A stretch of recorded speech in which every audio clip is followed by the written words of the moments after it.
I hired a cleaner for my son's apartment. She phoned me in tears about what she discovered. My name is Laura. I'm 46 years old and I live in the United States. When I hired a cleaner for my grown son's apartment, I thought I was paying someone to deal with old pizza boxes and sticky counters. I didn't think I was about to find out how close I was to losing him. My son Tyler is 23. He moved out a few years ago after college, got an entry-level IT job 2 hours away, and rented a little 1E bedroom. As a single mom who never finished college, I was proud. He'd done everything right: degree, job, own place. The problem was, every time I visited that place, it felt less like an apartment and more like a cave. The first time I went, I laughed it off as bachelor mess. Laundry everywhere, empty ramen cups, game controllers under the couch. The blinds were half closed and the sink was full. But hey, he was 20.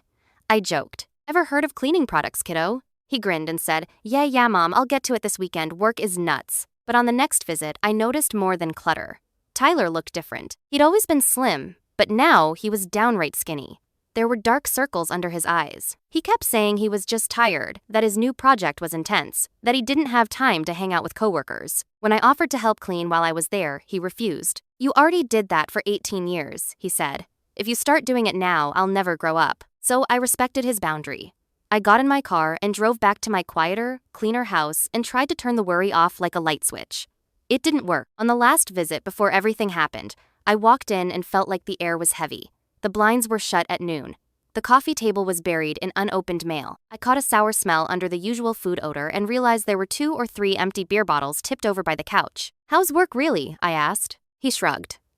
Fine. Seeing anyone? Friends? Girls? I tried to tease. Sometimes, he said, eyes on his phone. I'm just tired a lot. I drove home with that knot in my stomach tighter than ever. Then, one Sunday, he mentioned casually, I have to go to Chicago next week for a training. I leave Monday, back Friday night. I'll probably be off the grid. The second he said he'd be gone all week, an idea popped into my head before I could stop it. He was going to be out of the apartment. The place obviously overwhelmed him. Maybe if it were reset, it would be easier for him to keep it up. At least the smell would be gone and the dishes handled. I still had his spare emergency key. I told myself that was permission enough. I looked up cleaning services in his city and found a small local company with tons of 5-star reviews. A woman named Anna answered the phone. I explained, a little embarrassed. My adult son's apartment is a lot. He works crazy hours and I want to surprise him with a deep clean while he's gone. I have a key. Is that something you do? She laughed gently. Ma'am, you would not believe how many moms call me with that exact story. Yes, we can do it. We booked for Wednesday morning. I overnighted the key with a thank you note and mentally pictured Tyler coming home Friday to a sparkling kitchen and fresh sheets. Maybe he'd be annoyed that I'd meddled, but secretly relieved.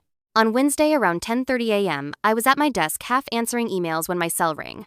It was Anna's number. I smiled, expecting a funny story about mold in the fridge. Hey Anna, how bad was it? I asked. Her voice was nothing like I expected. It shook. Miss Parker, she said. I'm at your son's apartment. I finished the kitchen and started the living room. But when I went into his bedroom, I found some things that I don't feel right ignoring. I think you need to come here. Every muscle in my body tensed. Did something break? Is there anything dangerous? I asked, already standing up from my chair. He's not here. I can tell he's out of town, she said quickly. It's not that. I'm worried about him. Really worried.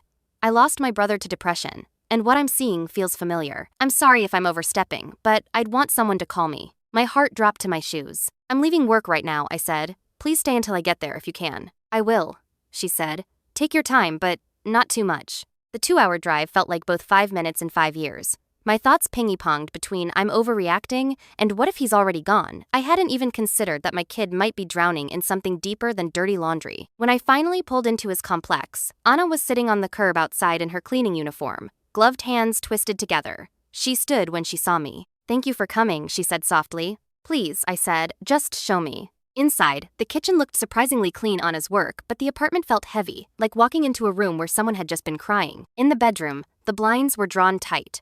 Even with the light on, it felt gloomy. Anna gestured toward the nightstand, where a small black notebook lay closed. I was dusting and it fell open, she said. I didn't mean to read it, but a few lines jumped out. That's when I called you. I sat on the edge of the bed and opened it. Tyler's handwriting filled page after page. I'm so tired of pretending I'm okay. Every day feels the same. Wake up, tired, go to work, mess up, come home, drink, repeat. Sometimes I think everyone would be better off if I just disappeared. On a date 2 weeks away, he'd circled the day and written in tiny letters, "No more?" Behind me, Anna murmured, "My brother wrote like that too." On his desk, unopened bills were stacked in skewed piles. A red electric company notice peeked out. An email printout from his job's HR department mentioned concerns about recent performance and attendance. All the stuff he'd brushed off as work is crazy and I'm just tired sat there in ink and paper. I felt sick. I called Tyler immediately. He didn't answer.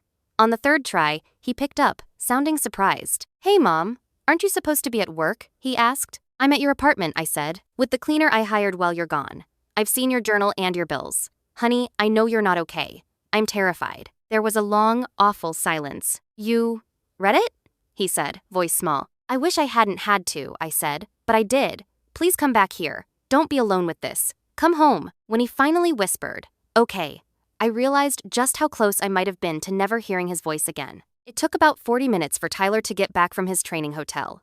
In that time, Anna made tea and did small things, straightening a stack of mail, opening the blinds a little. Not cleaning, exactly. Making space to breathe. When he walked through the door, my heart broke a little. He looked like a walking definition of burnout. Grayish skin tone, unwashed hair tucked under a baseball cap, shoulders slumped like they weighed 100 pounds. His eyes landed on the lined-up empty bottles on the dresser, the now neat floor, and finally the notebook in my hand. "I was going to throw that away," he said. "Do you want a hug?" I asked. He hesitated, then nodded. I hugged him, feeling the sharpness of his shoulder bones through his hoodie. "I'm sorry you had to see all this," he muttered. "I'm sorry you've been alone with it," I answered. "Sit, we need to talk." We sat in the cramped living room. Anna waited by the door, ready to leave if he wanted privacy. Tyler took a breath. "It started little," he said. "Staying up later, sleeping through my alarm, messing up small tasks at work. My boss started writing me. I felt stupid all the time. Coming home to a mess made me feel worse, but I never had the energy to fix it." He gestured at the notebook. "I wrote in there when it got loud in my head," he said. "I didn't think anyone would ever read it." "Why didn't you tell me?" I asked, trying to keep accusation out of my voice. "You're proud of me," he said. "The first kid to finish college. The one who made it. I didn't want you to know your success story was actually a screw-up who can't even open his own mail." "You're not a screw-up," I said. "You're a human being in pain. That's different." He looked skeptical, but kept talking. "I started drinking to shut my brain up," he admitted. "At first, it was a beer to sleep. Then 2. Then I'd wake up hungover and late, get in trouble, feel worse, drink more. I stopped answering texts because I didn't want anyone to ask how I was. I thought if I could just push through a few more months, it would get better." "What about the no more on the calendar?" I asked quietly. He stared at the floor. "I didn't have an exact plan," he said, "but I kept thinking, if I'm still this miserable by that day, I'll do something. I don't know what. Just something to make it stop." My chest hurt. "I'm glad you didn't get there," I said. "And I'm glad Anna called me." Anna gave a little wave. "I know it's weird, your cleaner read your stuff and phoned your mom," she said gently. "But my brother never got that call. If I'm wrong, I look nosy. If I'm right, I might help. I'd rather risk being nosy." Tyler swallowed. "Thank you," he said. "I'm not mad you called.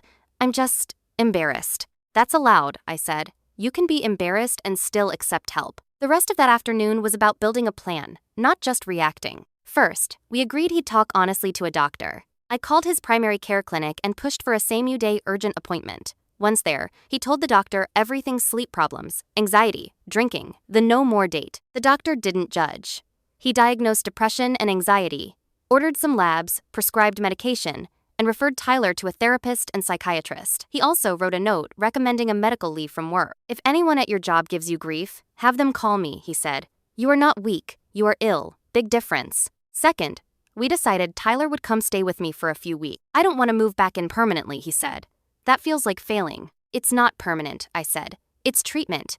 People go to hospitals for broken bones. You're coming home for a broken brain." He rolled his eyes at the metaphor, but agreed. While he stayed at my house, Anna finished the apartment properly, this time with his consent.